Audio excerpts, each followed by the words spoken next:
उस वक्त की गल ना हिलाओ। क्यों? हाँ वो इदा का वक्त सी, किसी को कोई खबर नहीं थी मुसलमान कौन है ते सिख कौन है ते खतरी कौन है, किसी की जरूरत नहीं किसी की धी भैनों नूं उंगल करे। अज असी मुसलमान हैं इत्थे, असी अपनी इज्जतां दा बुरा तकदे हैं। सही। तुसी उधर आ, उधर साडा भी इहो हाल होना। असी गए नहीं पर मैं अंदाजा लाउना कि इहो हाल होना। जे असी बिगड़ गए तो बिगड़ तुसी भी गए। वैसे रास्ते दे विच इधरों जैसे पंप बज के जांदे देखिए सिख इत्थों जांदे उस वेले जेड़े इधरों जांदे सी वो सानू गल ला के रोंदे सी, असी उन्हां नूं रोंदे। हाय हाय है जी। वो कहंदे सी असी बेवतन हो गए, असी कहंदे सी असी बेवतन हो गए। वक्त बड़ा औखा रहा। असी रास्ते दे विच रुखां दे पत्ते भरू के आवाज के खाते। औखा वेला ही वेखिया, बहुत औखा वेला देखिया। अल्लाह ओहो जिहा वेला किसे ना दिखावे। 73 वरे हो गए ने वंड नूं, उजाड़े नूं। दिल करदा पिंड वेखण नूं।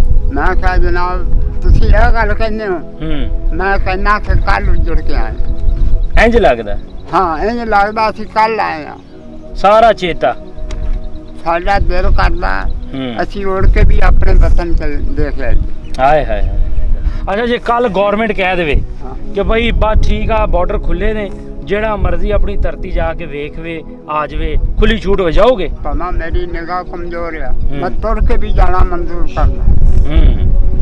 मैं तुर के भी जाना उधर मंजूर करना। तू उजड़े ना ते दूए मुल्क दे विच जावे, तेनू पता लगे भी वतन की शै हुंदी है।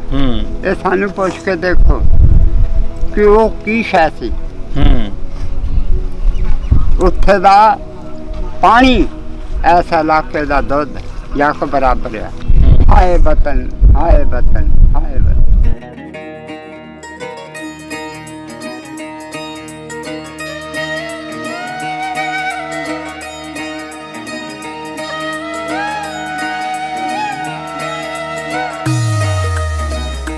पंजाबी लहर वेख रहे सारे ही श्रोतियों को बहुत सारा सलाम ते प्यार भरी सत श्री अकाल। मैं तुहाडा वीर भुपिंदर सिंह लवली और हसबे मामूल हमेशा की तरह जिस तरह तुसीं वेखदे हो कि पंजाब दी सांझ, पंजाब दे रंग और पंजाब दीआं माण मतियां शख्सियतां आप जी दे रूबरू करीए।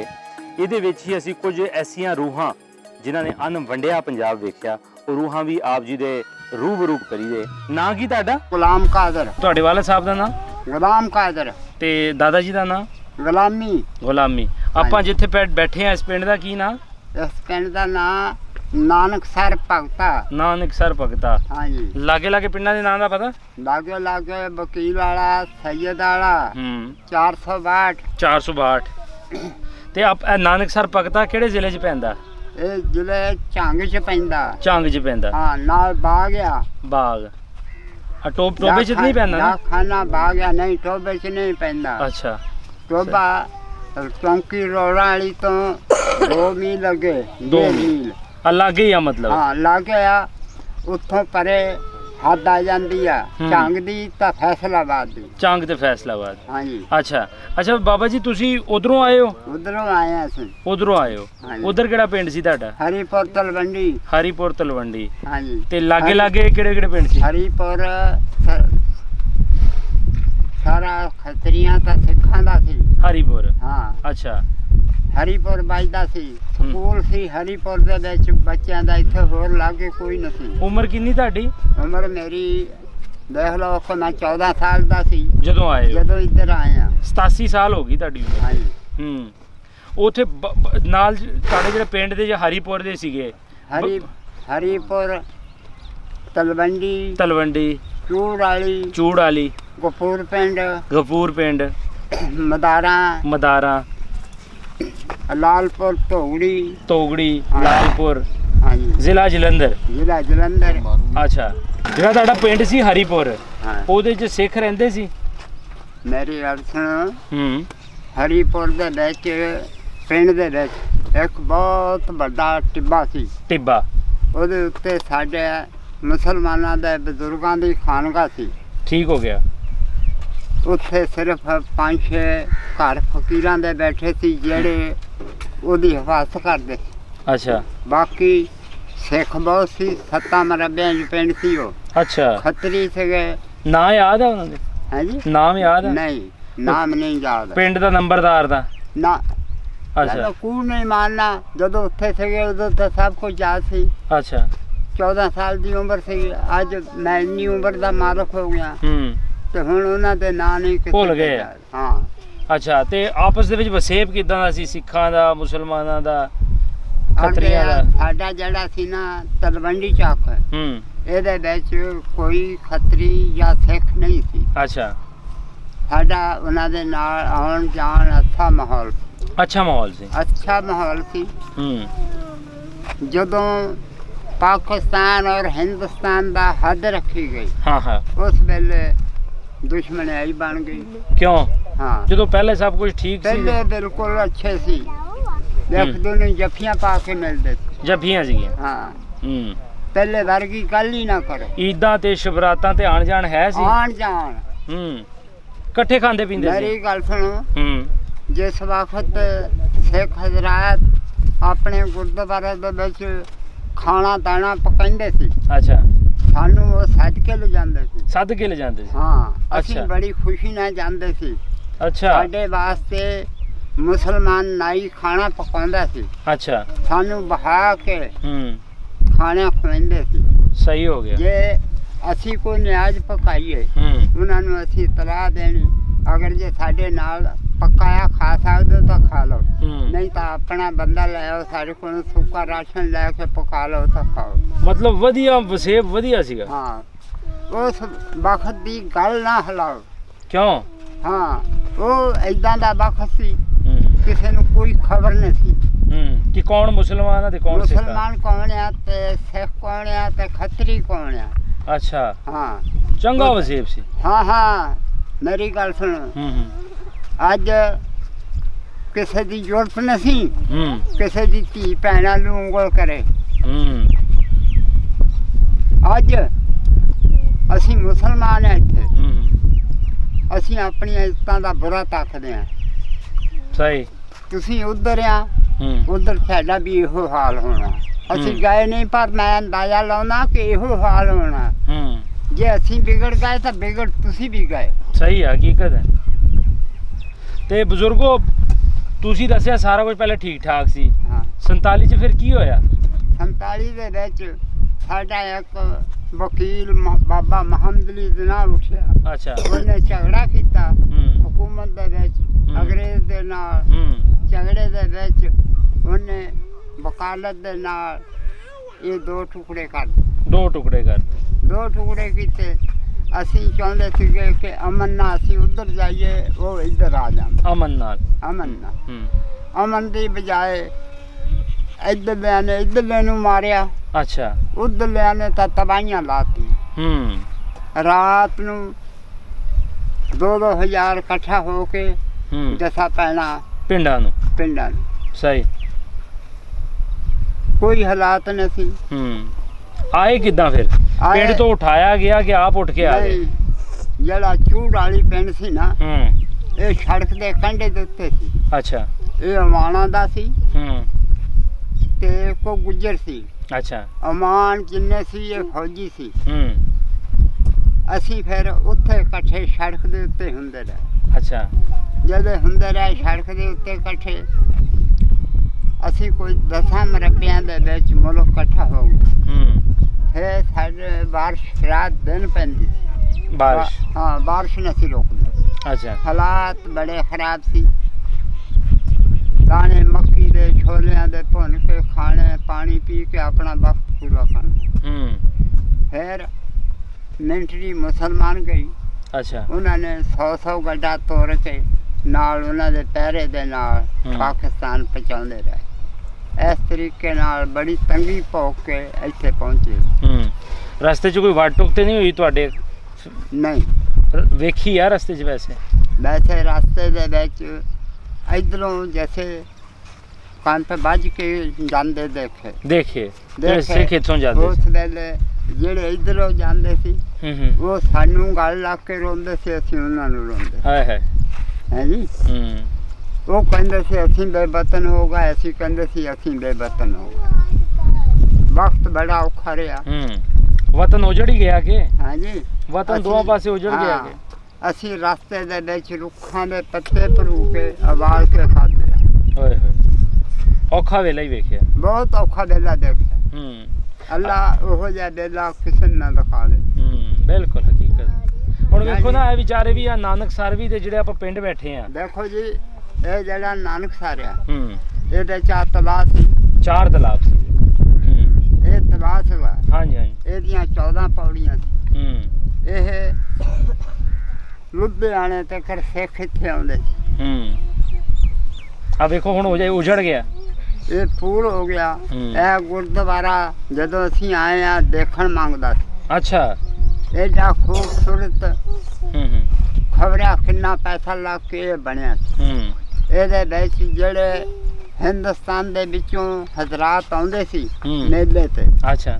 ਇੱਥੇ 1 ਮਹੀਨਾ ਮੇਲਾ ਰਹਿੰਦਾ ਸੀ। ਹੋਏ ਹੋਏ। ਮੁਸਲਮਾਨ ਰੋਟੀ ਖਾਣੀ ਆਉਣੇ, ਉਹਨਾਂ ਦੀ ਵੱਖਰੀ ਰੋਟੀ ਪੱਕਦੀ ਸੀ। ਅੱਛਾ। ਮੁਸਲਮਾਨ ਨਾਈ ਪਕਾਉਂਦਾ ਸੀ। ਅੱਛਾ। ਦੁਨੀਆ ਦੇ ਸਾਡੇ ਬੰਦੇ ਪਕਾਉਂਦੇ ਸੀ। ਸਹੀ ਹੋ ਗਿਆ। ਮਹੀਨਾ ਜਿੱਦਾਂ ਮਰਜ਼ੀ ਖਾਂਦੇ ਸੀ। ਸਹੀ ਹੋ ਗਿਆ। ਜਿਹੜੇ ਹਿੰਦੁਸਤਾਨੋਂ ਆਉਂਦੇ ਸੀ ਉਹਨਾਂ ਦੇ ਵੱਖਰੇ ਕੈਂਪ ਕੋਠੇ ਵੱਖਰੇ ਵੱਖਰੇ ਸੀ। ਇੱਥੋਂ ਵਾਲਿਆਂ ਦੇ ਵੱਖਰੇ ਸੀ।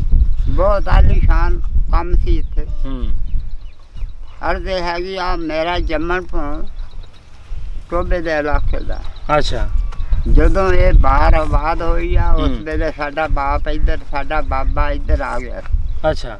ਅਸੀਂ ਬਾਅਦ ਦੇ ਵਿੱਚ ਉੱਥੇ ਜਾ ਕੇ 10 ਸਾਲ ਗੁਜ਼ਾਰਿਆ। ਅੱਛਾ, ਬਾਅਦ 10 ਸਾਲ। ਹਾਂ, ਸਾਨੂੰ ਇੱਥੇ ਵਾਲਾ ਰਕਬਾ ਜਿਹੜਾ ਸੀ ਉਹ ਨਾ ਮਿਲਿਆ ਗਿਆ। ਅੱਛਾ। ਅਸੀਂ ਵੈਸੇ ਗੁਜ਼ਾਰਾ ਕਰਦੇ ਰਹੇ। ਅੱਛਾ। ਫਿਰ ਅਸੀਂ ਆਪਣੇ ਪਿਛਲੇ ਰਕਬੇ ਤੇ ਚਲੇ ਗਏ। ਪਿਛਲੇ ਰਕਬੇ ਤੇ ਚਲੇ? ਹਾਂ। ਜਨਮ ਤੁਹਾਡਾ ਟੋਬੇ ਦਾ? ਜਨਮ ਸਾਡਾ ਟੋਬੇ ਦੇ ਇਲਾਕੇ ਦਾ। 47 ਚ ਤੁਸੀਂ ਉਧਰ ਸੀ ਜਲੰਧਰ ਪਿੰਡ? ਉਸ ਵੇਲੇ ਉਧਰ ਸੀ। ਅੱਛਾ ਅੱਛਾ ਅੱਛਾ। ਅੱਛਾ ਬਜ਼ੁਰਗੋ, 73 ਵਰੇ ਹੋ ਗਏ ਨੇ ਵੰਡ ਨੂੰ, ਉਜਾੜੇ ਨੂੰ। ਦਿਲ ਕਰਦਾ ਪਿੰਡ ਵੇਖਣ ਨੂੰ? ਮੈਂ ਕਿਹਾ ਜਨਾਬ ਤੁਸੀਂ ਇਹ ਗੱਲ ਕਹਿੰਦੇ ਹੋ, ਮੈਂ ਕਹਿੰਦਾ ਕਿ ਕੱਲ ਉਜੜ ਕੇ ਆਏ ਆ। ਇੰਜ ਲੱਗਦਾ? ਹਾਂ, ਇੰਜ ਲੱਗਦਾ ਅਸੀਂ ਕੱਲ ਆਏ ਆ। ਸਾਰਾ ਚੇਤਾ ਸਾਡਾ ਦਿਲ ਕਰਦਾ ਅਸੀਂ ਉੜ ਕੇ ਵੀ ਆਪਣੇ ਵਤਨ ਚ ਦੇਖ ਲਿਆ ਜੀ। ਹਾਏ ਹਾਏ ਹਾਏ। ਤੇ 73 ਵਰਿਆਂ ਤੋਂ ਵੇਖਿਆ ਕੋਈ? ਮੇਰੀ ਗੱਲ ਸੁਣ। ਇੱਕ ਬਿਜੜਾ ਜਾਨਵਰ ਸੀ, ਬਿਜੜਾ।